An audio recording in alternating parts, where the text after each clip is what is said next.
Hello mga ni! So karon akong lutuan is tinubuok manok Bisaya. So simple ra kayo ni siya, walay daghang lamas.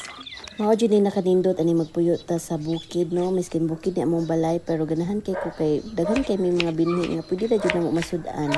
Aside sa makapamuhi ta, makapananom pa jud ta para sa aning tanglad, mga sangig nga pwede ra jud nato makuha dayon kung kanus sa nato gusto gamiton ini magluto ta. Na ako koy sili labuyo, kanya ako sili labuyo. Paingon na siya kamatay pero nagsige ra gyapon siya pamunga. Halang kay siya mahinok mo na siyang ako na siya gina-harvest miskin hilaw pa kay ginakaon sa mga langgam. So diri ako ana ning gi-prepare ang manok, butang na nako dito sa lamas, ilunudan ako daan lamas while pabukal latan ako siya.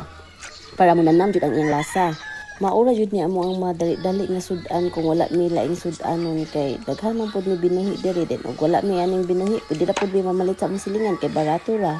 So diri di ay nalata na nga to ang manok, dali ra kay siya nalata kay bata pa man ni siya, humot pa kaayo so kadto ra kay nako siya gipabukalan, igo lang gid siya na itos-itos gamay so diha na gilunod na nato ang yaha mga dahon-dahon kay gapo mo din siya malun paulahin ang dahon-dahon para dili kay siya ma-overcook.